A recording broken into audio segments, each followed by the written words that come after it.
네, 이 시간에 우리에게 주실 하나님의 말씀 히브리서 13장 13절에서 17절까지입니다.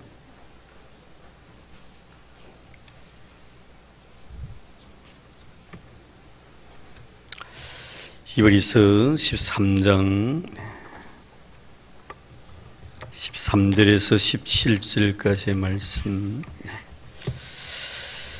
네, 우리 다 같이 우리 한 마음으로 같이 봉독하겠습니다. 그런즉 우리도 그의 치욕을 짊어지고 영문 밖으로 그에게 나가자. 우리가 여기에는 영구한 도성이 없으므로 장차 올 것을 찾나니, 그러므로 우리는 예수로 말미암아 항상 찬송의 제사를 하나님께 드리자. 이는 그 이름을 정언하는 입술의 열매니라. 오직 선을 행함과 서로 나누어 주기를 잊지 말라. 하나님은 이 같은 제사를 기뻐하시느니라. 너희를 인도하는 자들에게 순종하고 복종하라. 그런 너희 영혼을 위하여 경성하기를 자신들이 청산할 자인 것 같이 하느니라. 그들로 하여금 즐거움으로 이것을 하게 하고 근심으로 하게 하지 말라. 그렇지 않으면 너희에게 유익이 없느니라. 아멘. 네, 어느 술을 참 좋아하시는 분이 계셨는데, 어느 이분이 주일날 예배를 드리는데 빨리 와서 앞자리에 앉은 것도 아니고 조금 늦음막하게 예배가 곧 시작되려고 하는데 앞자리에 앉았습니다. 그래, 목사님이 예배를 인도하다 보니까 아직 술이 덜 깬 것 같아요. 그래서 어떡합니까? 같이 예배를 드리고 있는데 찬송도 아주 열심히 불러요. 아멘 소리도 아주 큽니다. 그리고 찬양대 찬양도 아주 은혜롭게 잘 들었고요. 이제 목사님의 설교가 시작이 되었는데 조금 설교가 하니까 잠이 와서 푹 조는 거예요. 그래서 목사님께서 참 모처럼 이분이 오셔서 복음을 듣고 가면 참 좋겠는데 하는 생각에 조금 큰 소리로 천국 가고 싶은 사람 다 일어서라고 했습니다. 그래서 그 사람을 두고 하는 말인데, 교인들은 다 일어섰는데 그 사람 혼자만 그저 잠잔다고 그 소리를 듣지 못하고 앉아있은 거예요. 분위기가 하도 이상해 보니까 다 선대 자기 혼자 앉아있는 거예요. 그러고 난데 이제 다 앉았습니다, 교인들이. 또 한참 목사님 설교를 하는데, 이분이 또 조는 거예요. 그래서 목사님께서 깨우고 싶은 그런 마음으로 큰 소리로, 이제 여러분들 가운데 지옥에 갈 사람 다 일어서라고 그랬습니다. 그랬더니 아무도 안 했는데 이 사람은 아무것도 모르고 자다 놀래가지고 아까지 안 일렀어가지고 창피를 당해 혼자 탁 일어선 거예요. 그것들은 아무도 없습니다. 그런데 목사님을 향하여 하시는 말씀이, 목사님, 제가 왜 이렇게 서 있는지 나도 이유를 모르겠습니다만 목사님하고 저하고 서 있네요.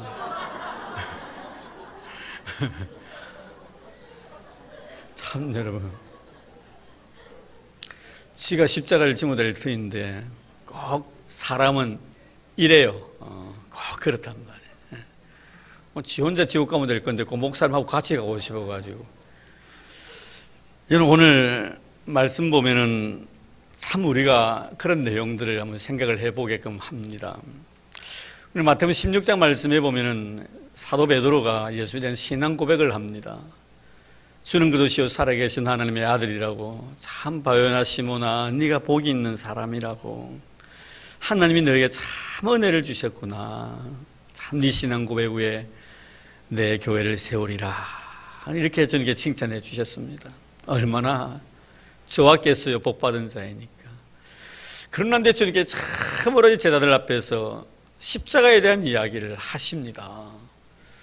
대제사장들과 많은 종교지도자들을 통해서 고난을 받고 이제 예루살렘에 올라가가지고 정말 힘겨운 그런 십자가를 져야 될 그런 내용을 간접적으로 말씀하시니까 이 베드로가 그 자리를 가로막으면서, 주님 그러시면 안 된다고, 이때 십자가의 길을 가로막는 이 베드로를 향하여 이 사단아 내 뒤로 물러나라고 하면서 크게 책망을 하셨던 것을 봅니다. 그러고 난 뒤에 곧 이어서 하신 말씀이, 나를 따르거든 자기 자신을 부인하고 자기에게 주어진 십자가를 지고 나를 따르라, 이렇게 주님 말씀하셨습니다.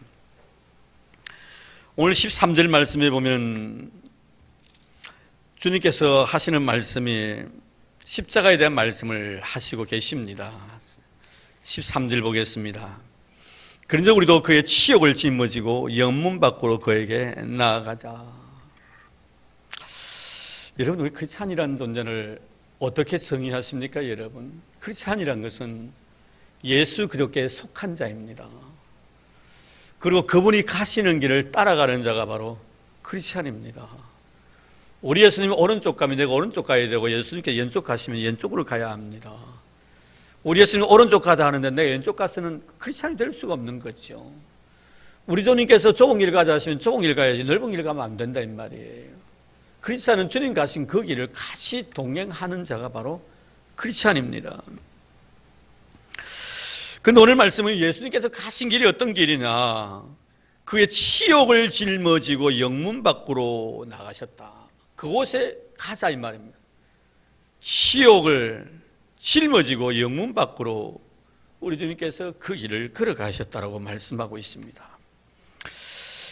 이 치욕의 십자가를 지고 영문 밖으로 걸어간 것이 바로 우리 주님이 가신 길이에요. 이 길로 가야만이 거기에서 예수님을 만날 수 있다는 것입니다. 여기서 치욕을 짊어졌다는 말씀은 부끄러움을 참았다 이런 뜻이에요. 그런데 이 부끄러움을 참았다는 말씀은 꼭 십자가와 꼭 연결시켜서 이 말씀을 합니다. 십자가가 부끄러움이라는 거예요, 당시에는. 그래서 12장, 우리 앞에 12장 2절 보면 이렇게 말씀합니다. 믿음의 주여 또 온전하게 하시는 이 예수를 바라보자. 그는 그 앞에 있는 기쁨을 위하여 십자가를 참으사 부끄러움을 개의치 아니하시더니. 십자가를 참으사 부끄러움을 개의치 아니하시. 부끄러움과 십자가는 연결되어 있는 거예요. 우리가 십자가를 지지 않는다는 것은 내가 부끄러움을 갖다가 내가 당하지 않겠다는 그런 의미죠. 우리 예수님께서 가신 곳은요, 화려한 예루살렘 성 안이 아닙니다. 영문 밖입니다. 이 성 안에는 어떤 일이 벌어집니까? 이런 화려한 예배 의식이 있는 곳입니다. 우리 예수님께서는 화려한 예배 의식이 있는 그곳이 아니라 이미 그곳에서 내동댕이 침입을 당해가지고 십자가를 지시고 영문 밖에서, 그 성 밖에서 지금 고난의 길을, 골고다 언덕을 향하여 걸어가고 있다는 거예요. 여러분, 제가 한 가지 여러분께 질문을 드리겠습니다. 우리가 예수님을 믿는 목적이 뭔가? 내가 왜 예수를 믿는가 하는 걸 한번 생각해 보시기를 바랍니다. 번영신학 합니다. 삼박자 구원에 대한 이야기도 많이 합니다. 영혼이 잘된 같이 범사가 잘되고 강건해지기를 바라는 마음, 모든 것이 형통해지고 잘되기를 바라는 마음, 사업도 번창해지기를 바라는 마음, 평생 동안 내가 살면서 죽는 그 순간까지 건강 잃어버리지 아니하고 88, 99, 88, 33이랍니까? 그렇게 사는 거. 99세까지 팔팔하게 살다가 3일 정도 아파서 입원해 있다 죽는 거 이런 그런 것들을 우리 꿈꾸고 있습니다. 그렇습니다, 여러분. 우리가 살아가는 것이 물질적인 부여도 있을 수가 있고 건강의 축복도 있을 수가 있고 자녀들의 축복도 있을 수가 있습니다. 그러나 그것이 우리 예수 믿는 목적이 되어서는 안 되겠다는 문제예요. 예수를 믿는 목적이 뭔가는 겁니다. 결국 예수를 믿는 목적이라는 건 예루살렘 성 안에 있는 것이 아니라 영문 밖입니다. 성 밖입니다. 십자가의 길이에요. 지금 성문 안에 어떤 일이 벌어졌습니까, 여러분? 예수 그들을 십자가에 못 박으라고 아우성 쳤던 것이 바로 성문 안입니다. 예루살렘 안입니다. 그리고 심판이 벌어지고 거기는 정죄가 일어난 것입니다. 그래서 그 다음 말씀 뭐라고 말씀합니까? 여기 보면 14절 보면 우리가 여기에는 영원한 도성이 없으므로 장차 올 것을 찾나니, 영원한 도성은 여기 없다는 거예요. 예루살렘 성이 분명히 세워져 있습니다. 주님 말씀하셨습니다. 이 성을 허물라고 내가 3일 만에 다시 세우겠다고 말씀하십니다. 물론 이것은 1차적으로 보면 이 성문의 문제는 영원한 것이 될 수 없다는 건 예루살렘 성전을 두고 하는 말입니다. 그러나 영적 의미에서 생각하면 뭘 말하는 것이면 이 세상에는 우리가 영원한 하나님의 영원한 도성이 이 세상에 없다는 거예요. 하나님의 성만이 영원한 성이 될 수가 있다는, 그 성이 어디라는 것입니까? 성문 밖의 성이라는 거예요. 예수 그리스도께서 계시는 그곳이 바로 영원한 도성이라고 말씀하고 있습니다. 왜 그곳이 영원한 도성이 됩니까, 여러분? 성문 안에는 얼마나 화려합니까? 훌륭한 사람들 많이 사는 곳입니다. 경제적인 여유가 있는 곳입니다. 정치, 경제, 문화가 그 속에서 다 이루어집니다. 그리고 지금 그곳에서는 교회의 주인이신 성전의 주인이신 예수 그리스도께서 그들 때문에 결국 십자가를 지시기로 결정된 곳이 바로 그곳입니다. 심판 있고 정죄가 있는 곳은 결코 영원한 도성이 될 수가 없다는 거예요. 그러나 여러분이 영문 밖은 어느 곳입니까? 주님께 십자가 지신 그곳입니다. 그는 정죄가 아니고 용서입니다. 심판이 아니고 사랑이 있는 곳입니다. 이것이 바로 영원한 성이라는 것을 우리에게 말씀해 주고 있는 것입니다. 그렇습니다. 여러분, 우리 예수님 계신 그곳에서는 영원한 도성이고 영원히 살 수 있는 곳입니다. 순간적인 것이 아닙니다. 그래서 그곳에서 정말 주님이 계신 그곳에서만이 우리에게 주실 영원한 도성이라면 바로 그 용서와 사랑과 이해와 존경이 있는 그곳이야만이 돼야만이 그곳에 우리가 영원한 도성이 될 수 있다는 것을 여기서 히브리서 기자는 말씀하고 있는 것입니다. 자, 그래서 그 다음 말씀 보면은 우리가 여기에는 영원 도성이 없으므로 장차 올 것을 찾나니, 장차 올 것이 뭡니까? 하나님의 거룩한 도성 나라를 갖다가 삼하고 있다는 것입니다. 자, 그런데 그 다음 보면 그러므로 우리는 예수로 말미암아 항상 찬송의 제사를 하나님께 드리자고 이야기합니다. 우리 상식을 잘 알고 있습니다. 제사 필요 없습니다. 이제는. 과거 율법은 어땠습니까 여러분?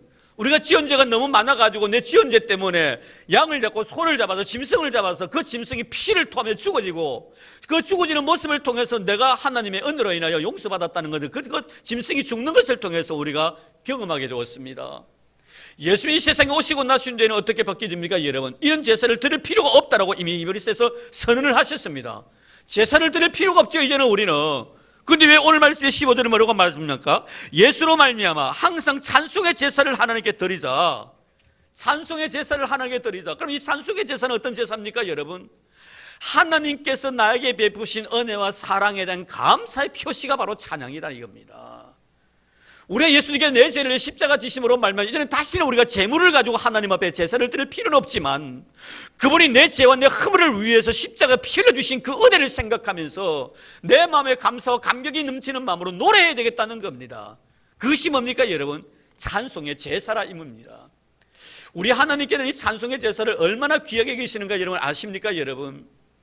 우리가 이사야서 43장 21절 말씀에 하나님께서 하나님 당신 자신을 위해서 우리를 창조하셨는데 우리를 만드신 목적이 뭐냐면 우리를 통하여 하나님을 찬양하게 하기 위해서라 했습니다. 내가 이 세상에 존재하는 존재의 가치가 찬양이 있다는 것을 여러분 기억하시길 바랍니다. 그래서 우리 교회는요 이 찬양이 뜨거워야 돼요. 정말 찬양이 정말 입술의 찬양이 아니라 가슴의 찬양이 되어야 되는 겁니다. 영혼의 찬양이 되어야 되는 겁니다. 그 찬송 앞에서 눈물을 뚝뚝 흘릴 줄 아는 자가 되어야 합니다. 너무 고맙고 너무 감격스러워서 말입니다. 어느 찬송 하나도 귀하지 아니한 것이 없는 것이지요. 여러분 가수들 보니까요 가수들 보니까요 유행가 부르면서 눈물 흘립니다. 여러분 유행가 부르면서 눈물도 흘립니다. 그런데 우리 성도도 어떻습니까 여러분? 올해는 여러분 찬양 단들이에요. 가수가 아닙니다 여러분. 찬양 단들이에요. 대중가요를 부르는 노래하는 자가 아닙니다. 신령한 노래를 부르는 사람들입니다. 고뇌한 감격과 기쁨을 가지고 살아가는 자들, 하루 1시간 1시간 1분 1초라도 주의 은혜가 없이는 못 살아간다고 고백하는 자들의 모임이 교회예요. 그리고 우리는 주의 은혜에 대해서 어떻게 해야 됩니까 여러분? 우리 입술을 통해 찬양의 아름다운 제사가 흘러넘쳐나야 되지 않겠나 이 말이에요. 왜 여러분 다윗이 축복을 받았습니까 여러분? 그 인생의 삶 속에 보면 찬양이 끊어지지 않는 거예요. 우리가 시편 9절을 봅니다만 이 시편은 뭡니까? 찬양시입니다. 언제 불렀던 찬양입니까 여러분? 화려한 왕국에서 불렀던 찬양입니까? 아닙니다 여러분. 광야에서 불렀던 노래예요. 광야에서 그 엄청난 시련과 고난을 당하면서 외로운 고독과 싸우면서 짐승들의 우는 소리를 들어가면서 원수의 총칼 앞에서 두려움과 떨림 속에서 불렀던 노래가 바로 여러분 찬양이에요. 하나님이 우리에게 원하시는 것이 바로 이것이다 이 말이에요. 다윗이 하나님 앞에 축복을 받았던 이유는 그 입술에 찬양의 열매가 항상 맺혀 있었다는 거예요. 저는 여러분의 찬양하는 입술 되기를 주 여러분 축복합니다. 우리에게는 찬양하는 교회가 되기를 주 여러분을 축원합니다. 찬양이 뜨겁기를 바랍니다. 더 강렬한 그런 찬양들이 하나님 앞에 나가야 되리라 믿어 의심치 않습니다. 여러분 바울도 그렇잖아요. 그 고난 가운데서 그 감옥 속에서 밤새껏 하나님 앞에 찬송하는 거예요. 그 찬양이 무슨 찬양이겠어요 여러분? 은혜에 대한 감격과 기쁨의 찬양 아니겠어요 여러분? 죽을 죄인, 이 살인자, 이 죄수 같은 자, 이런 자를 주님 사랑해 주셔서 사도로 삼아주시고 하나님의 거룩한 복음의 아름다운 합당한 자로 여겨주시고 복음을 위해서 고난받게 합당한 자로 여겨주십니다. 고마움과 감사함이 그 찬양 속에 있더라 이 말이에요. 오늘은 그래서 이게 말씀 뭐랍니까? 우리 예수로 말미암아 항상 찬송의 제사를 드리자. 이는 그 이름을 증언한 입술의 열매니라. 우리 교회는 항상 찬양이 흘러넘치는 복된 그런 교회 되기를 주의 이름으로 축원합니다. 그래서 우리가 찬송에 그런 찬송이 있잖아요. 찬양하라 내 영혼아, 찬양하라 내 영혼아. 한번 부를까요? 두 사람이 눈이 깜빡깜빡하네요. 찬양하라 시작. 찬양하라 내 영혼아, 찬양하라 내 영혼아, 내 속에 있는 것들아 다 찬양하라.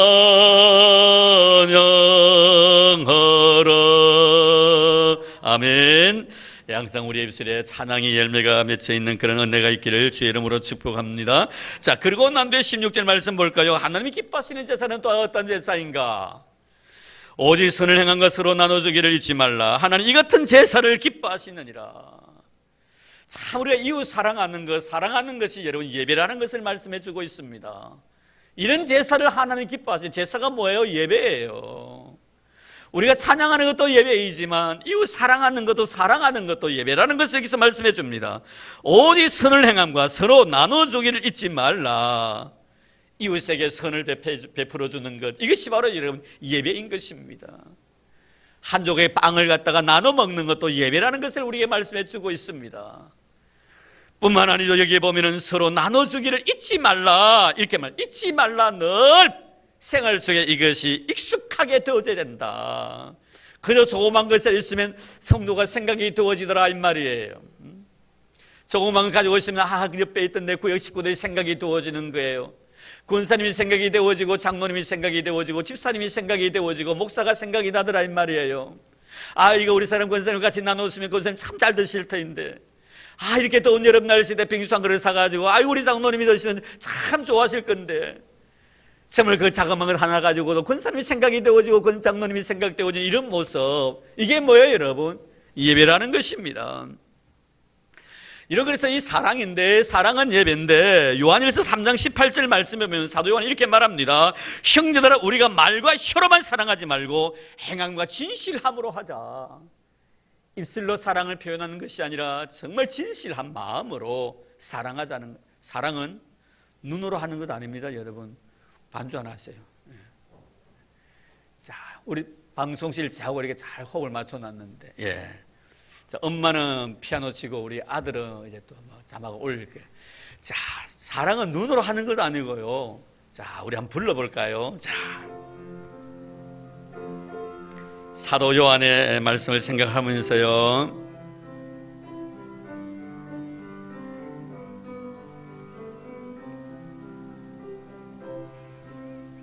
눈으로 사랑을 그리지 말아요. 입술로 사랑을 말하지 말아요.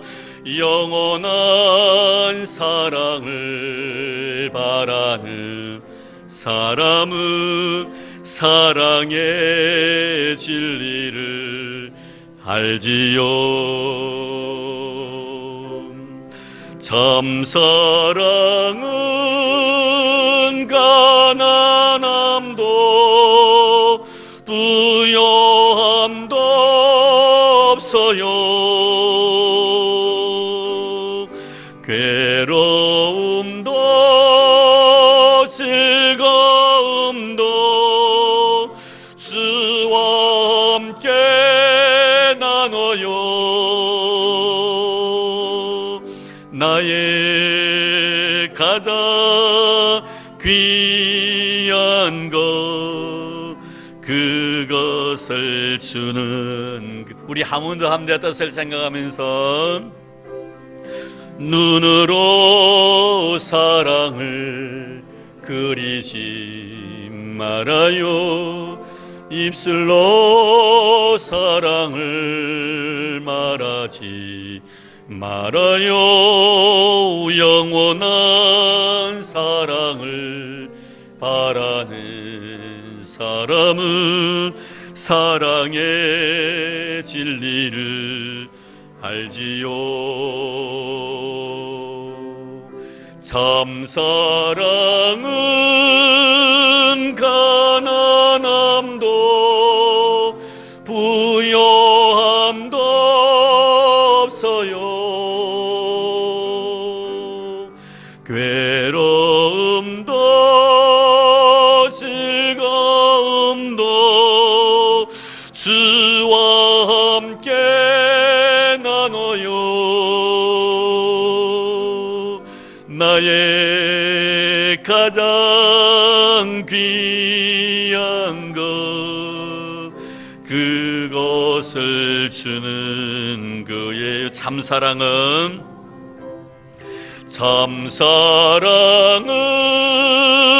가난함도 부요함도 없어요.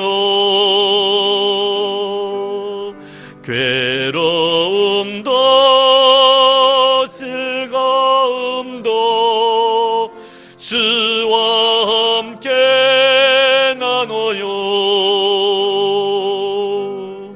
나의 가장 귀한 것 그것을 주는 그예요. 아멘. 참사랑은 가난함도 부요함도 없어요. 괴로움도 즐거움도 주와 함께 나누는 것이 참사랑인 줄로 믿습니다. 우리 주님은 이렇게 사랑의 아름다운 예배를 드리는 사람을 결코 잊지 않지요. 우리가 마태복음 25장 말씀에 보면은 지극히 작은 자에게 한 것이 나에게 한 것이라고 하셨던 주님의 모습을 우리는 잘 기억하고 있습니다. 또 우리는 선한 사마리아인의 비유를 통해서 너도 이와 같이 가서 행하라 이렇게 말씀을 하셨습니다. 나눠주면서 같은 형제의 아름다운 사랑을 나누는 이런 아름다운 예배, 하나님이 기뻐 받으시는 예배라고 이렇게 말씀합니다. 여러분의 삶 속에서도 늘 사랑을 주고받고 나눠줄 수 있는 그런 아름다운 사랑의 공동체 우리 울산수영교회가 되기를 주의 이름으로 축원합니다. 이제 마지막으로 생각할 수 있는 것은 그다음에 마지막 17절 말씀인데요. 너를 인도하는 자들에게 순종하고 복종하라. 그들은 너희 영혼을 위하여 경성하기를 자신들이 청산을 자인 것 같이 하느니라. 그들로 하여금 즐거움으로 이것을 하게 하고 근심으로 하게 하지 말라. 그렇지 않으면 너희에게 유익이 없느니라. 우리가 신앙생활에서 가장 어리석은 사람은 자신의 영적 유익이 아닌 것을 추구해 나가는 사람이죠. 우리는 영적 유익을 위해서 살아가는 자들이거든요. 그렇지 않습니까, 여러분? 영적 유익을 위해서 살아가는 자이고 영적으로 유익이 될 수만 있는 길이라면 세상의 어떤 것도 다 희생해서라도 그 유익을 우리는 추구해 나가야 합니다. 오늘 말씀에 보면은 정말 영적으로 유익이 되기 위해서 영적 지도자들과의 좋은 관계를 가져라 이렇게 말씀을 하고 있는 거예요. 가끔 제가 여러분들에게 그런 설교를 드리곤 합니다만 여러분 어떤 경우에서라도 교육자와는 좋은 관계를 가지시기를 바랍니다. 이것이 바로 여러분들 영적으로 유익되기 때문에 그런 겁니다. 왜냐하면 성도는 말씀을 통하여 살아가는 존재이기 때문에 그렇습니다.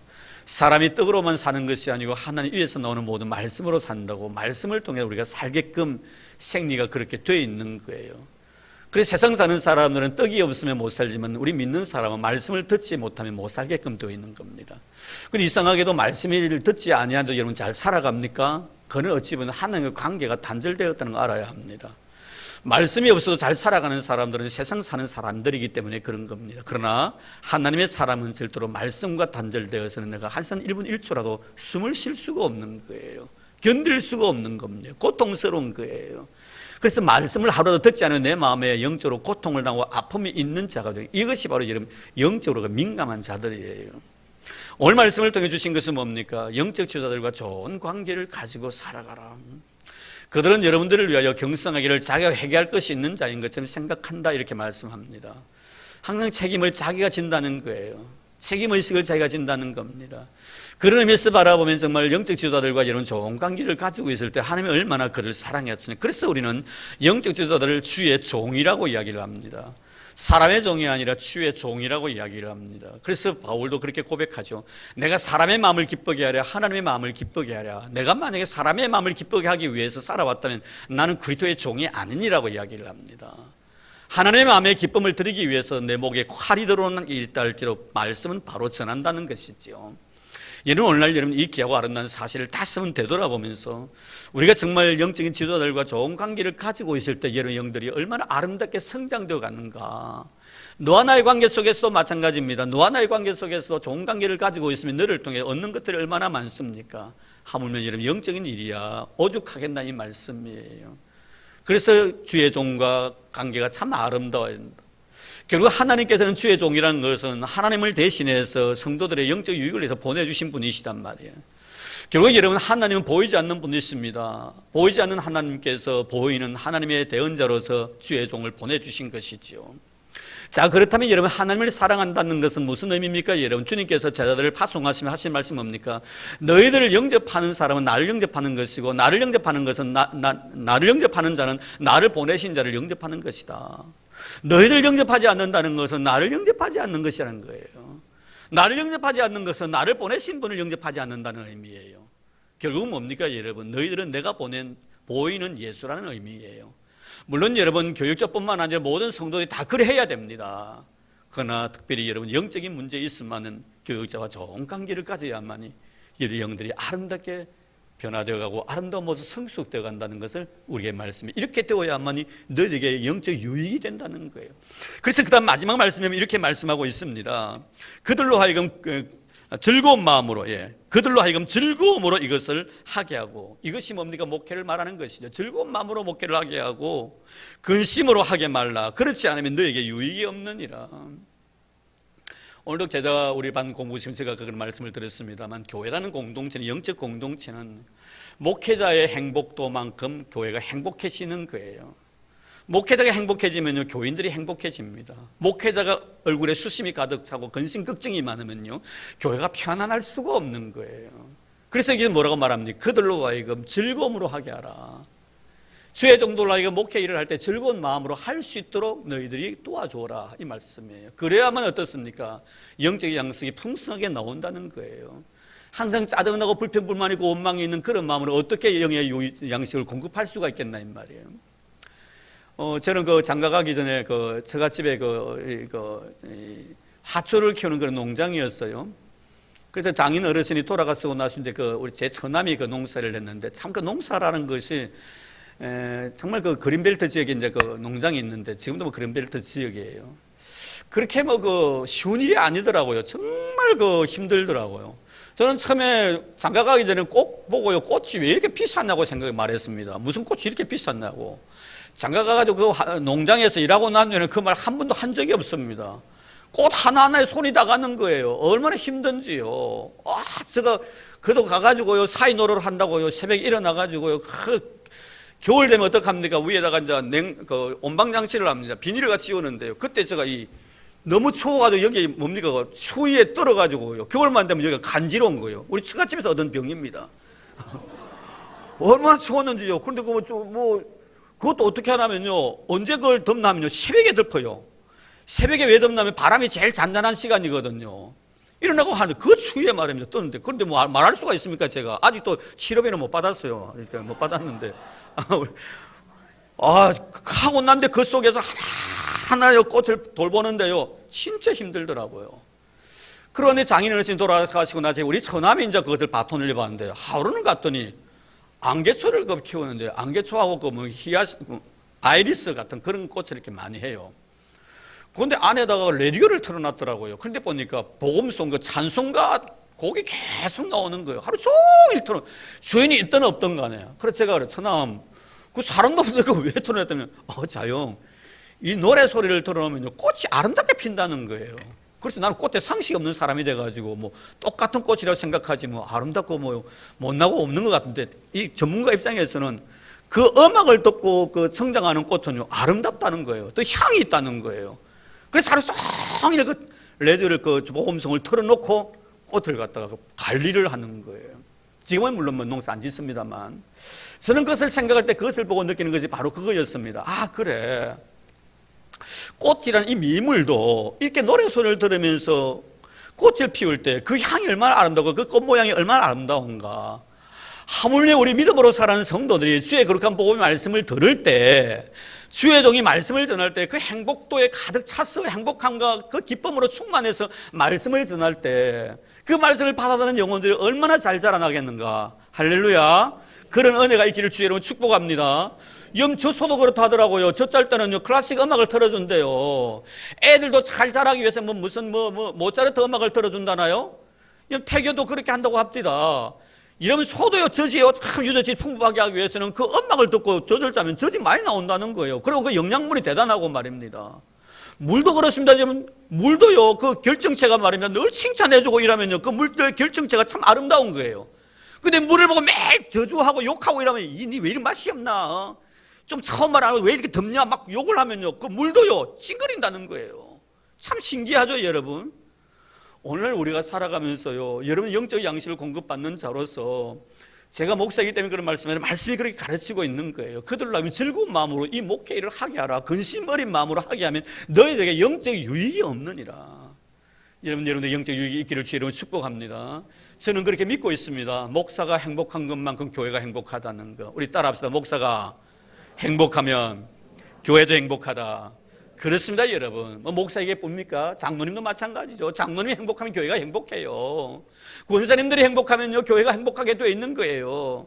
우리 교회는 모든 자들 다 행복하기를 주의 이름으로 축복합니다. 오늘도 이 귀한 말씀을 통해 다시 한번 생각을 하면서 우리 너와 나의 관계가 참으로 중요하지만 무엇보다 여러분 영적인 삶을 살아가는 영적 공동체가 교회이기 때문에 주의 종과의 아름다운 관계를 형성해 나갈 수 있는 여러분 되기를 바랍니다. 그래서 저도 기쁜 마음으로 말씀을 준비하고 여러분들도 은혜를 사모할 때 하나님께서 그 은혜 속의 교감을 통하여 여러분들에게 주시고자 원하시는 영적 풍성한 축복을 주실 줄로 믿습니다. 이런 은혜가 있기를 주의 이름으로 축원합니다. 하나님 감사합니다. 고맙습니다. 좋은 예배자가 되고 싶어서 주님이 기뻐하시는 제물이 되고 싶어 오늘도 저희를 이렇게 왔습니다. 오늘 말씀을 통하여 다시 우리 자신의 신앙을 재증금하게 도와주시고 주님 앞에 드려지는 기쁨의 제물들 되게 도와주셔서 우리의 드림이 향기 나는 거룩한 제사가 되도록 축복해 주옵소서. 우리를 사랑해 주셔서 주의 말씀 안에 거하게 해주신 예수님 이름으로 기도드리옵나이다. 아멘. 네, 이 시간에 우리 마리아 여전대 그리고 마르다 여전대 루디아 미안합니다. 예, 루디아 여전대 같이 오늘 연합으로 특송을 하신다고 합니다. 감사합니다. 아마 다음 주 휴가도 많이 있고 해서 그런 것 같습니다.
네, 감사합니다. 다음 주 특송은 우리 루디아 여돈伝道를 같이 해서 다음 주에는 우리 장로님들의 특송을 한번 할 생각입니다. 우리 원로 장로님들은 대장로님들, 시무 장로님들, 또 우리 협동들 다 장로들 나오셔서 한번 해주고, 그 다음 주일은 우리 안수 집사님들, 그 다음에 우리 권사님들 이렇게 한번 할 생각입니다. 다음 주에 우리 장로님들이 이렇게 특송을 준비해 주시면 고맙겠습니다.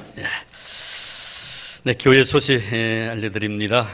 오늘 낮에 충분하게 말씀을 드렸고요. 특별히 서울 삼성병원 신우에서 의료선교사 본교를 방문하는 일에 여러분들 많이 홍보도 해주셔서 그날 오셔서 건강검진도 좀 받으시기를 바랍니다. 정밀하게 한번 해주실 거예요. 그리고 그냥 오셔도 될 터인데 저보고 선물로 하나 교회 하고 싶은데 뭘 하면 좋겠냐고, 그 신우에서 그래 다른 데도 했나 했더니 다른 데는 안 했대요. 우리 교회만 해주신대요. 근데 그 원무과에 계신 한 분이 제 그 옛날 교회에 있을 때 그 제자가 한 분 계세요. 그래서 아마 그런 것 같아요. 그래서 지금 고민 중입니다. 뭘 해달라고 할까. 우리가 요구하는 것은 가격이 좀 높은데 괜찮대요. 높아도. 그래서 좀 고민입니다. 행복한 고민을 하고 있는데 뭘 하면 좋겠, 좋은 아이디어가 있으면은 제가 좀 이렇게 제공해 주시면 고맙겠습니다. 오시면서 그냥 오지 아니하시고 또 선물까지 교회 기념될 만한 거 하나 남기고 싶다고 이렇게 말씀을 하셔서 혹시나 좋은 거 있으면 저희가 이렇게 참고로 말씀해 주시면 제가 결정을 하지 않고요, 제가 또 생각한 게 있어요. 있는데 그것보다 더 좋으면 그거 하겠습니다. 여러분들 그렇게 하시고 좀 연결해 주시면 좋겠습니다. 네, 우리 청년 수련을 위해서 많이 기도해 주시고요, 우리 청년들 앞으로 훌륭한 일꾼 될 수 있도록 힘써 주시기를 바랍니다. 고맙습니다. 자, 우리 곁에 있는 우리 서로 인사 나눌까요? 오늘도 정말 수고 많으셨습니다. 집사님, 권사님, 네, 여보 여보라고 한번 해주세요. 같이 있는 사람, 또 우리 형경이 형 자매님은 언니 동생 오늘 너희 수고 많았다 하면 인사하시기를 바랍니다. 예, 손 한번 잡아주시고요. 우리 김 장로님 제일 앞에 계신데 좀 외로우신 것 같은데 했습니까? 예, 감사합니다. 예, 제 우리 찬송가 406장입니다.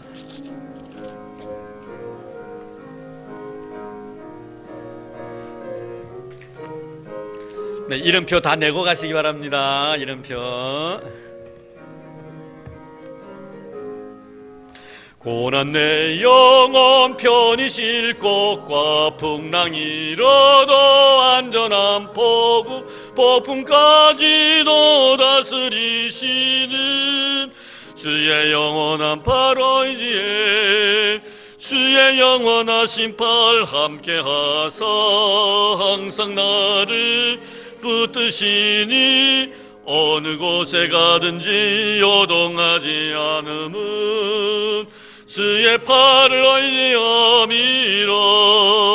세상 친구들 나를 버려도 예수를 함께 동행함으로 주의 은혜가 충만하리니 주의 영원한 팔 의지에 주의 영원하신 팔 함께하사 항상 나를 붙드시니 어느 곳에 가든지 요동하지 않음은 주의 팔을 의지함이라.